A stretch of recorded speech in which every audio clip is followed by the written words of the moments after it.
Chag Sameach, une bonne fête de Sukkot à tout le monde. Sukkot, une fête exceptionnelle, avec un nom aussi exceptionnel.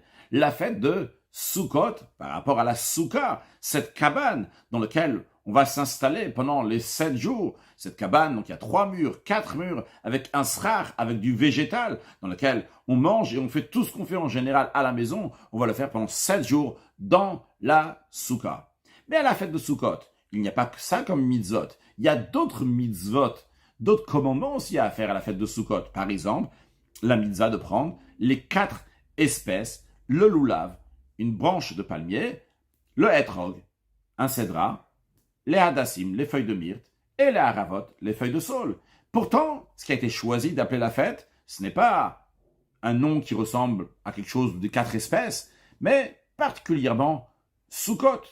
Alors le rabbi demande pourquoi on appelle particulièrement la fête liée avec la mitzvah de Souka, Sukkot, plutôt qu'avec une autre mitzvah de la fête. Par exemple, une mitzvah donc, qui est liée avec les 4 espèces, ou quelque chose comme ça, quelque chose de similaire. Le rabbi va nous donner 4-5 explications. Tout d'abord, le rabbi nous dit la supériorité de la mitzvah de s'installer dans la souka par rapport aux 4 espèces, c'est que la mitzvah de souka, elle est rattachée à toute la fête. Pendant toute la fête de Sukkot, depuis le premier instant que la fête commence, imaginons que ce soir, ça commence la fête de Sukkot, eh bien, dès ce soir, tout de suite, il y a cette mitzvah de s'installer dans la souka. En revanche, prendre les 4 espèces, même à l'époque dans laquelle il y avait le temple, eh bien, cette mitzvah-là commence uniquement le matin, c'est-à-dire demain matin, non pas ce soir, le matin du premier jour de la fête, va commencer cette mitzvah de prendre les 4 espèces. Donc, c'est la première supériorité que nous retrouvons dans la souka par rapport aux 4 espèces. Mais encore plus que ça, une deuxième chose, le rabbi nous dit, dans la mitzvah de s'installer dans la souka, c'est pas seulement que ça commence à l'entrée de la fête. En vérité, déjà avant la fête, c'est nécessaire, c'est obligatoire de faire quelque chose avant la fête. Il s'agit ici de construire une souka avec 3 murs, ou comme notre coutume elle est de 4 murs, et en plus il y a des règles, donc tu dois faire cette souka ta'aseh v'lo minei asui, pas une souka qui se fait tout seul. Il y a plusieurs lois dans ce que le rabbi nous dit dans cette petite ligne, qui est ramenée dans le Shulchan Aruch, basé sur le verset qui dit que tu vas faire la souka, pas qu'elle se fasse tout seul. Je vais juste donner un exemple à l'Afrique. Il faut d'abord faire les murs de la souka, après seulement mettre le srar, le toit de la souka. Si quelqu'un met d'abord le srar, souka, srar, le toit d'abord et après les murs, et c'est-à-dire que la souka, elle s'est faite, parce qu'il a mis le srar, une fois qu'il a mis les murs, hop, la souka, elle est déjà faite. Non, il faut faire la souka, mettre le srar sur la souka. Donc, ce que Rabbi veut dire qu'il y a des règles ici, comment faire cette souka. Et c'est une construction.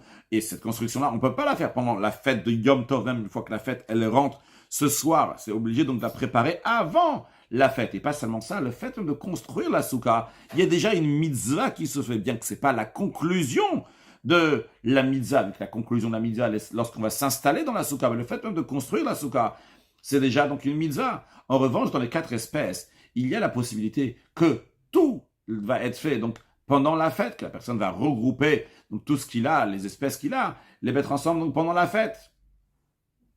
Ça, c'est une deuxième chose. Le rabbi nous dit encore une différence, encore donc une troisième point entre la souka et les 4 espèces. Pour les 4 espèces, il y a une limite. Après que la personne elle a fait la mitzvah, ça y est, il est exempté de la mitzvah, il a fini. Une fois que quelqu'un il a rassemblé les 4 espèces ensemble, il a fini, il a fait la mitzvah de prendre les 4 espèces. En revanche, de la mitzvah de s'installer dans la souka, la mitzvah elle est teshvu, vous allez vous installer dans la souka. Donc on apprend que teshvu, cette yeshiva, cette installation dans la souka, c'est comme quand on habite. Alors, habite, c'est toute la journée. Alors, il n'y a pas, t'as fini, ça y est, dans le loulav que t'as rassemblé les 4 espèces, ça y est, c'est fini maintenant.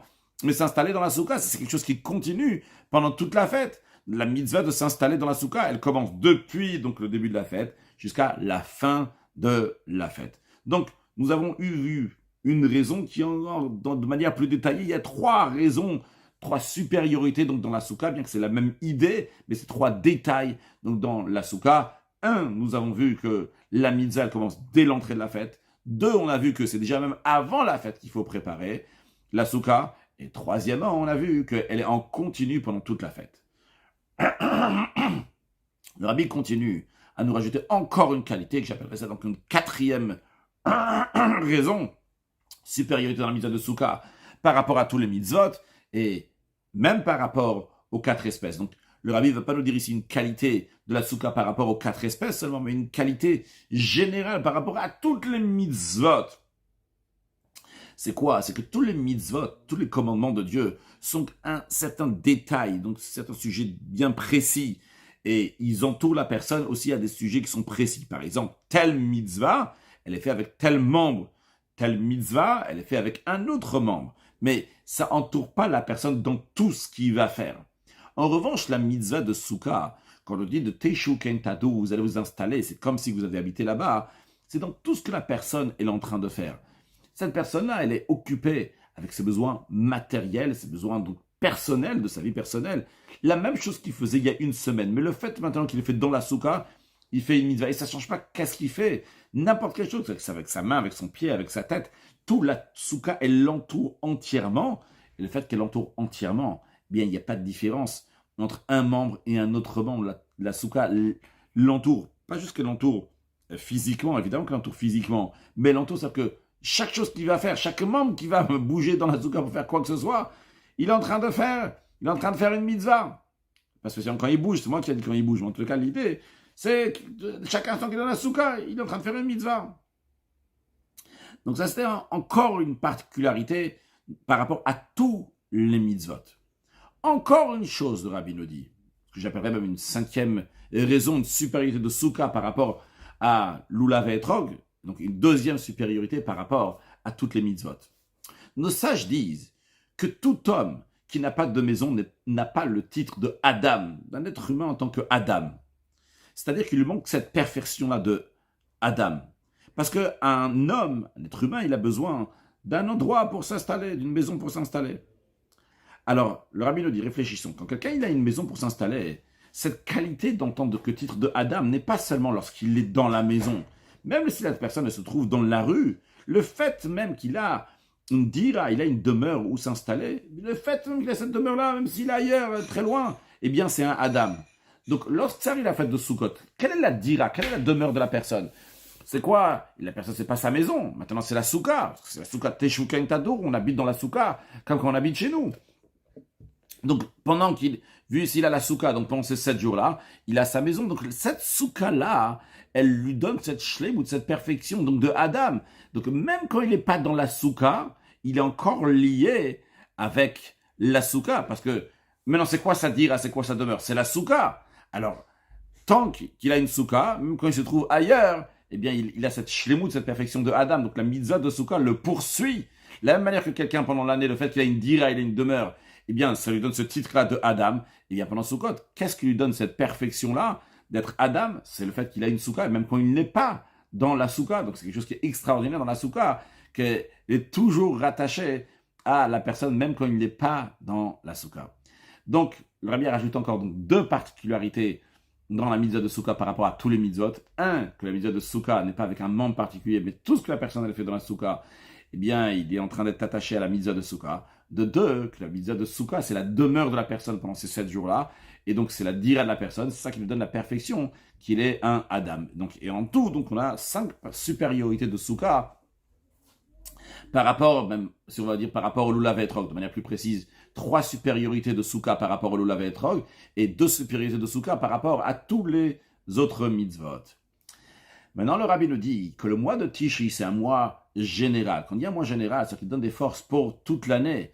Donc, quand on a une mitzvah donc, qui est dans la fête de Sukkot, elle a un enseignement dans le service de Dieu, pas seulement pour la fête de Sukkot, mais pour toute l'année.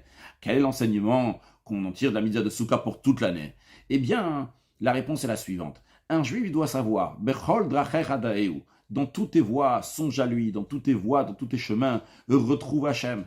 C'est-à-dire que toutes les choses que la personne elle fait, ça doit être lié avec Dieu.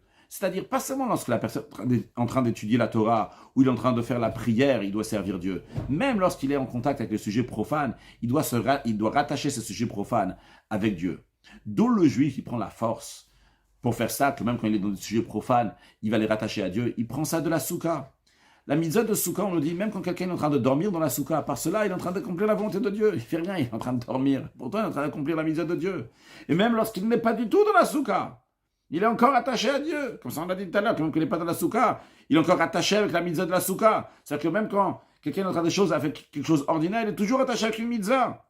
Et cette mitzvah-là de Souka, donc elle donne la force pour toute l'année, donne la fermeté pour toute l'année, que tout ce que la personne est là, il va tous les donner et les soumettre à la divinité à Hachem.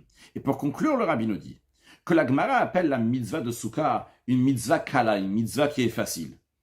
Et le Rabbi l'explique dans ce sens-là, parce que lorsque quelqu'un décide avec fermeté, quoi qu'il arrive, je suis un serviteur du roi des rois, Kadosh Baruch Hu, eh bien à ce moment-là, c'est facile. C'est facile que tout ce qu'il a, tous ces objets matériels, ils vont être comme il faut. Et il va construire, même ici-bas, une demeure à Dieu ici-bas. Et lorsqu'il fait de tout ce qu'il a une demeure à Dieu, eh bien à ce moment-là, Dieu, il amène de sa main qui est large tout ce que le juif il a besoin, aussi bien des enfants, la vie, la santé et la parnassa, avec grande largesse. Donc cette sikha formidable nous donne un message, en plus du côté technique, qui nous explique la supériorité de Souka par rapport à tous les mitzvot, mais nous donne ce message-là de se rappeler que Dieu est avec nous, pas seulement lorsqu'on est en train d'étudier, pas seulement lorsqu'on est en train de prier, mais à tout moment de la journée.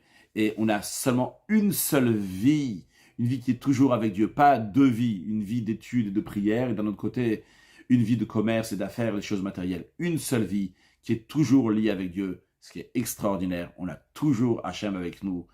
Chag Sameach, Mashiach, now!